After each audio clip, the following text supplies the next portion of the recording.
Good morning students. आज मैं आपको फंक्शंस के लिए ये बता रही हूँ, फंक्शन की वीडियो मैं बना रही हूँ आपके लिए। ठीक है, तो फंक्शंस क्या होते हैं? A function is a design to perform a well defined task. Function actual है क्या? फंक्शन एक तरीके का सेल्फ कंटेन्ड प्रोग्राम सेगमेंट है that carries out some specific and well defined task. Function जो होते हैं एक तरीके से प्रोग्राम की तरीके से ही कुछ सेट ऑफ स्टेटमेंट्स होती हैं जो कि एक पर्टिकुलर टास्क को पूरा करती हैं। ठीक है, तो एक प्रोग्राम के अंदर एक से ज़्यादा जो है वो फंक्शंस एग्जिस्ट करते हैं। ठीक है, और इन सबको किस में लिखा जाता है? मेन में। जैसा कि मैंने आपको पहले भी बताया था, फंक्शंस टू टाइप के होते हैं। First is called as the standard functions और you can call it library functions, and second is called as the user defined functions. ठीक है, तो जो स्टैंडर्ड फंक्शंस होते हैं वो हम जैसे ऑलरेडी पढ़ चुके हैं, that is the printf functions, scanf functions, get C H function, put C H function, get S function, put S function, clear screen function. ये सारे फंक्शंस जो हैं वो आप इनको स्टैंडर्ड फंक्शन भी बोल सकते हो, लाइब्रेरी फंक्शन भी बोल सकते हो, और you can say built in functions भी बोल सकते हो। ठीक है, तो ये फंक्शंस ऑलरेडी बने हुए हैं हमारे पास जो कि सी लाइब्रेरी में एग्जिस्ट करते हैं। ठीक है, दूसरा होते हैं यूज़र डिफाइंड फंक्शंस, जो यूज़र अपने टास्क को परफॉर्म करने के लिए अपनी कन्वीनियंस के हिसाब से मेन फंक्शन के अंदर लिखता है। ठीक है, तो पहले मैं आपको ये बता दूं कि फंक्शंस एक ऐसी आपकी सेल्फ कंटेन्ड प्रोग्राम है जो कि एक टास्क को तो परफॉर्म करता ही करता है, साथ में it must returns a value, और एक वैल्यू को भी रिटर्न करता है मेन फंक्शन के अंदर। ठीक है, अब बच्चों इसके रिगार्डिंग मैंने आपको पहले भी पीडीएफ फाइल भेजी हुई है, और उस फाइल में मैंने सारा आपको बताया था कि कैसे फंक्शन काम करते हैं। आज मैं एक शॉर्टकट तरीके से आपको एक फंक्शन समझा रही हूँ। देखिए, सबसे पहले हमने पढ़े थे that is the built in functions. तो बिल्ट इन फंक्शंस में 2 स्टेप्स रिक्वायर होते हैं। पहला स्टेप ये होता है कि आपको वो हेडर फाइल डिक्लेयर करनी पड़ती है जिसके अंदर वो फंक्शन एग्जिस्ट करता है। दूसरा, आप उस फंक्शन को यूज़ करते हैं यानी कॉल करते हैं। फॉर एग्जांपल, हमारे पास एक प्रिंटफ फंक्शन है, ठीक है, जो कि इनबिल्ट फंक्शन है, ऑलरेडी लिखा हुआ है। तो पहले स्टेप के अकॉर्डिंग क्या है, हमें उसकी हेडर फाइल को इंक्लूड करना है, डिक्लेयर करना है। तो printf function exist in stdio.h header file, तो इसलिए हम किसको इंक्लूड करेंगे? stdio.h हेडर फाइल को। तो मैंने इसको कैसे करना है?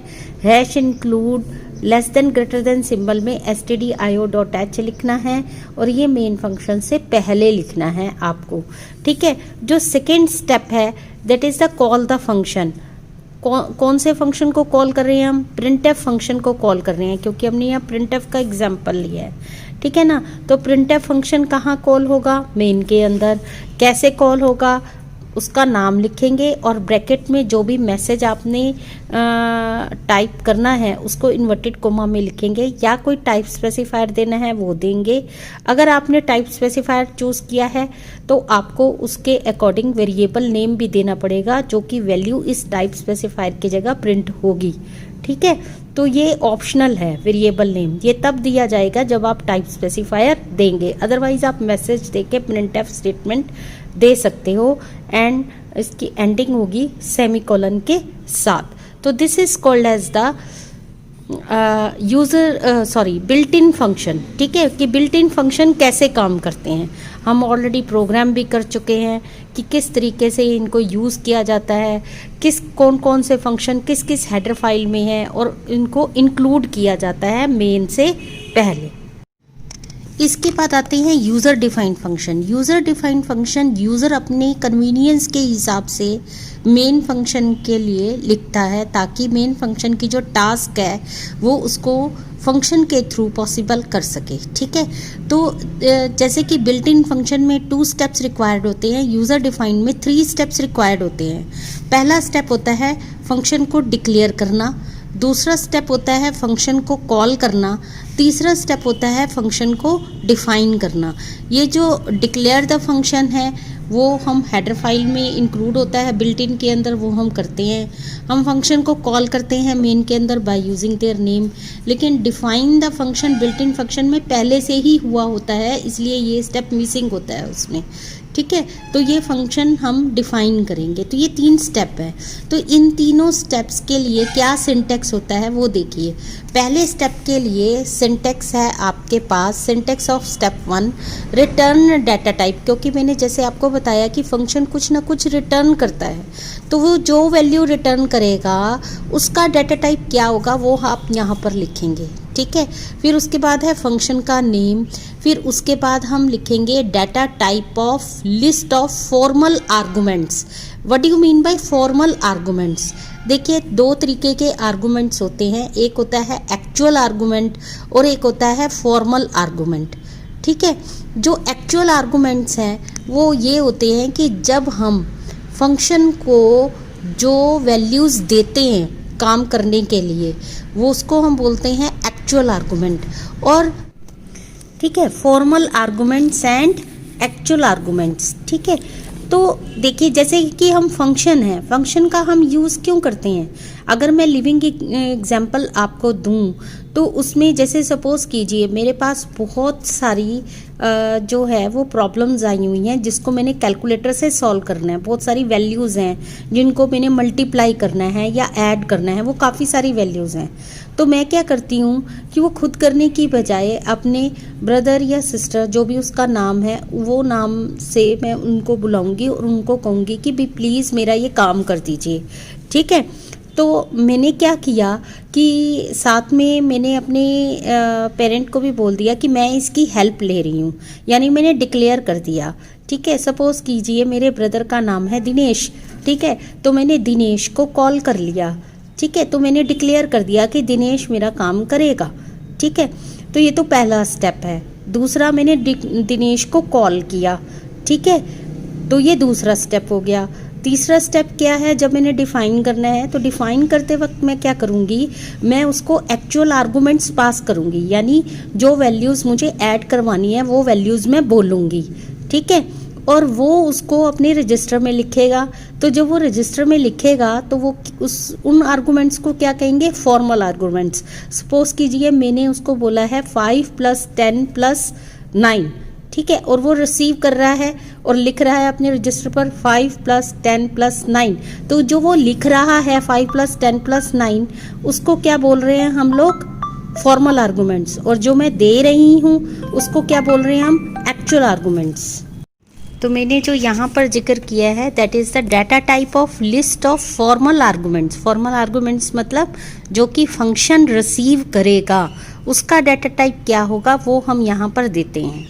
ठीक है, तो कैसे डिक्लेयर करेंगे हम लोग?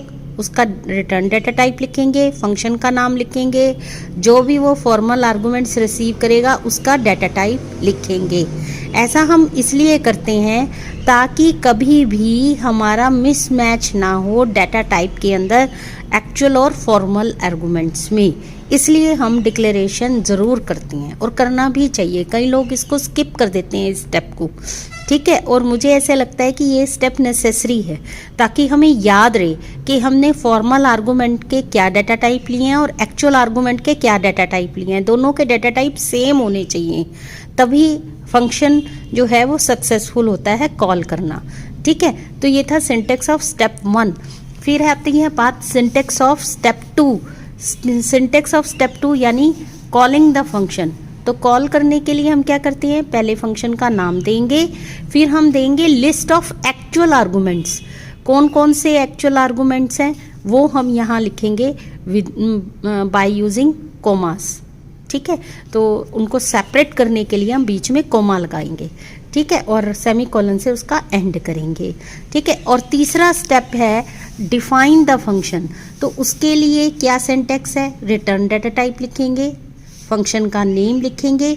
यहाँ पर हम ना सिर्फ उनका लिस्ट ऑफ फॉर्मल आर्गुमेंट्स देंगे बल्कि उनको डिक्लेयर भी करेंगे, यानी हम उसका डाटा टाइप भी देंगे और फॉर्मल आर्गुमेंट का नाम भी लिखेंगे, जबकि डिक्लेरेशन में हमने सिर्फ डाटा टाइप लिखा था, उनका नाम नहीं लिखा था। यहाँ पर हम नाम भी लिखेंगे और डाटा टाइप भी लिखेंगे, ठीक है। फिर उसके बाद जैसे कि हमारा मेन प्रोग्राम स्टार्ट होता है, ऐसे ही ये भी स्टार्ट होगा। उसके बाद इसके अपने लोकल वेरिएबल डिक्लेयर होंगे अगर ज़रूरत है तो। उसके बाद स्टेटमेंट्स, फिर बाद में रिटर्न करेगा और रिटर्न करने के लिए ब्रैकेट में वैल्यू देगा और सेमीकोलन, और ये हो गया आपका एंड, ठीक है।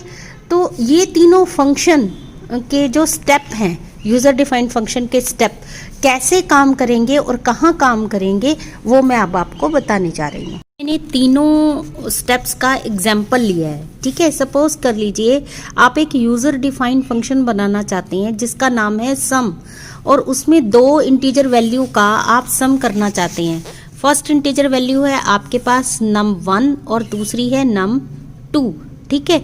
तो स्टेप 1 के अकॉर्डिंग जब हम डिक्लेयर करेंगे फंक्शन को, तो हम क्या लिखेंगे, इंट सम ब्रैकेट में इंट कोमा इंट, ठीक है, ब्रैकेट क्लोज सेमीकोलन, ठीक है। ये फॉर्मल आर्गुमेंट्स के हमने डाटा टाइप्स लिखे हैं।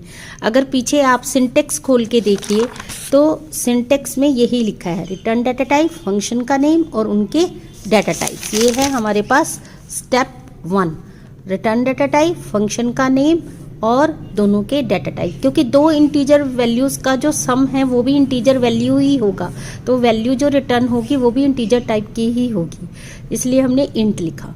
दूसरा स्टेप था कॉलिंग द फंक्शन।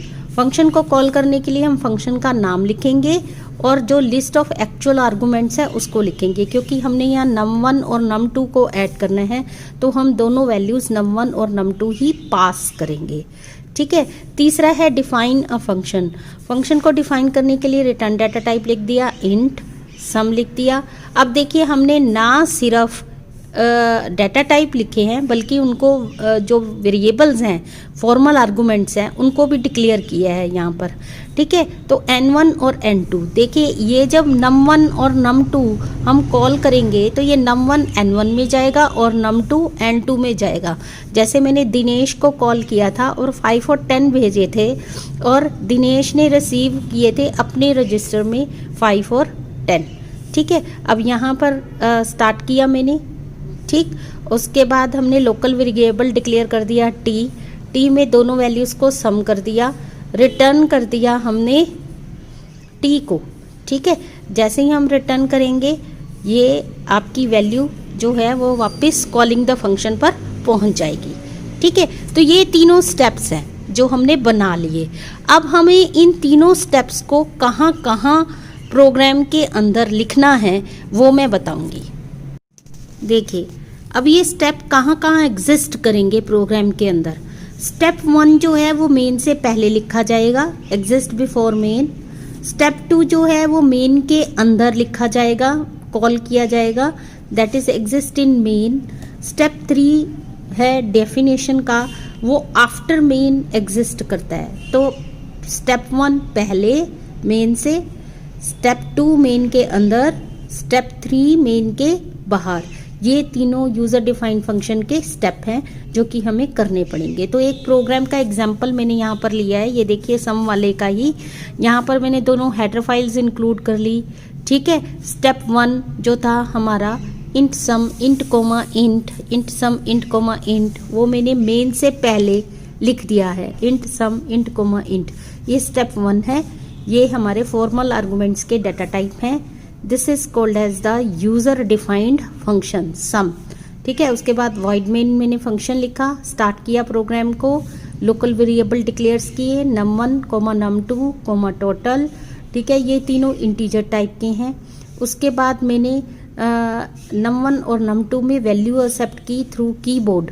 उसके लिए मैंने printf और scanf फंक्शन का यूज़ किया।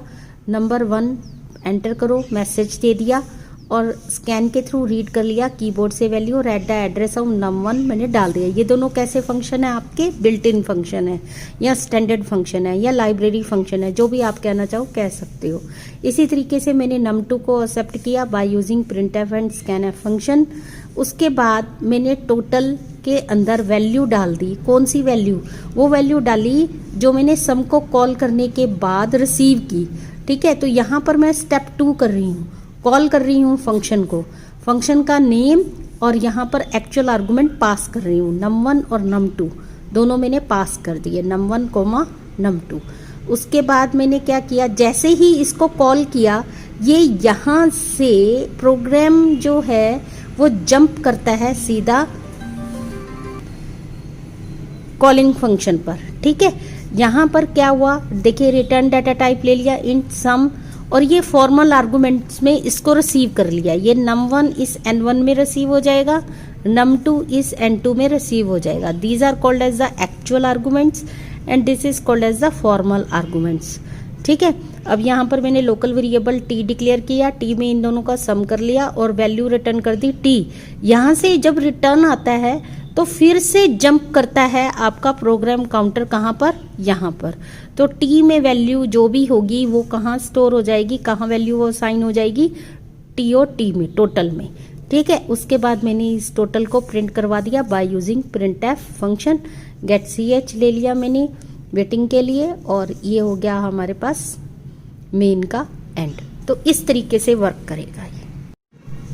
अब मैं ड्राई रन करके दिखाऊंगी। ड्राई रन मीन्स कि कॉपी पर कैसे ये काम करेगा, बिना कंप्यूटर के हम कैसे चेक कर सकते हैं अपने प्रोग्राम को कि वो ठीक चल रहा है या नहीं, उसको हम लोग बोलते हैं ड्राई रन। ठीक है, तो देखिए सबसे पहले हमारे पास प्रोग्राम काउंटर कहाँ पहुंचा, फर्स्ट लाइन पर। फर्स्ट लाइन में उसने हेडर फाइल को इंक्लूड कर लिया, स्टैंडर्ड हेडर फाइल्स को, ताकि हम printf scanf फंक्शन को यूज करें।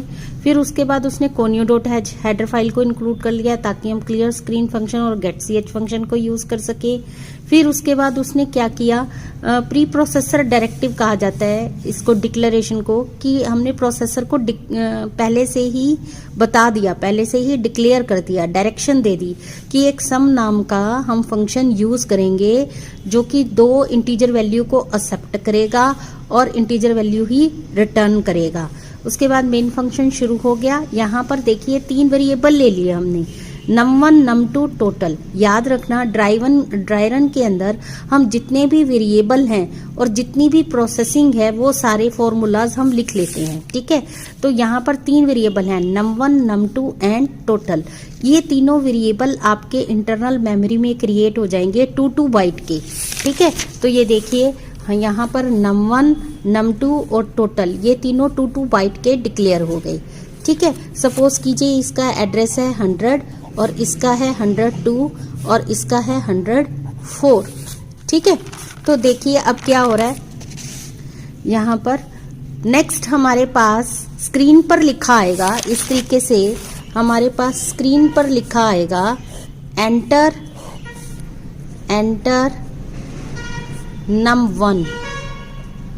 ठीक है, हम यहाँ पर हमने टाइप किया scanf के थ्रू 5, तो ये कहाँ जाएगा, that is the at the address of num1, at the address of num1। Address क्या है num1 का, 100 में क्या चला जाएगा, 5, तो 5 कहाँ लिखा आएगा, यहाँ पर। ठीक है, ड्राई रन के अंदर लिख देना है। ठीक है, उसके बाद है हमारे पास अगली स्टेटमेंट printf enter num2। तो स्क्रीन पर क्या लिखा आएगा, एंटर num2। यहाँ पर हमने टाइप कर दिया 20, तो 20 कहाँ गया आपका, at the address of num2। Address क्या है num2 का, 102, तो 20 कहाँ चला गया, यहाँ पर। ठीक है, उसके बाद नेक्स्ट स्टेप क्या है हमारे पास, यहाँ है total is equal to sum num1, num2। तो num1 में क्या था, 5 और num2 में क्या था, 20। तो ये 5 और 20 आपके पास हो गए सम फंक्शन को कॉल करने से। जंप कहाँ करेगा प्रोग्राम, सीधा यहाँ पर n1 ने रिसीव कर लिया 5 और n2 ने रिसीव कर लिया 20। तो आप भी अपनी कॉपी पर लिख देंगे n1 में 5 और n2 में 20। ठीक है, उसके बाद एक t वेरिएबल डिक्लेयर हुआ। ठीक है, t वेरिएबल यहाँ पर देखिए, ये t वेरिएबल डिक्लेयर हुआ।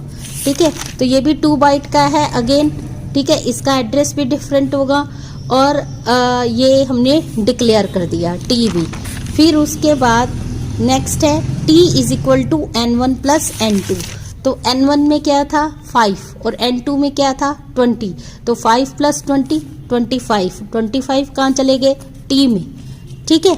उसके बाद रिटर्न हो गया आपका, ये रिटर्न की स्पेलिंग गलत होगी, रिटर्न क्या हो गया t में क्या है 25। तो 25 रिटर्न हो गए, कहाँ रिटर्न हो गए, यहाँ रिटर्न हो गए। वापस प्रोग्राम जंप करेगा यहाँ पर, जो आपका फंक्शन है वो खत्म होते ही यहाँ जंप कर जाएगा, ठीक है। तो 20 चला गया आपका टोटल में, ठीक है। यहाँ पर टोटल आपका प्रिंट हो जाएगा, दैट इज 20। तो 20 चला गया आपका, सॉरी 25 आपका चला गया टोटल में और प्रिंट हो जाएगा यहाँ पर टोटल इज 25। तो इस तरीके से ये फंक्शन का ड्राई रन हो गया, ठीक है। तो अगले जो वीडियो है हम उसमें दोनों मेथड्स करेंगे फंक्शन के, call by value and call by reference. लेकिन उससे पहले हमें पॉइंटर्स सीखने पड़ेंगे कॉल बाय रेफरेंस के लिए, ठीक है। तो पॉइंटर्स करेंगे, फिर कॉल बाय वैल्यू और कॉल बाय रेफरेंस दोनों मेथड्स करेंगे, ठीक है बच्चे। Thank you.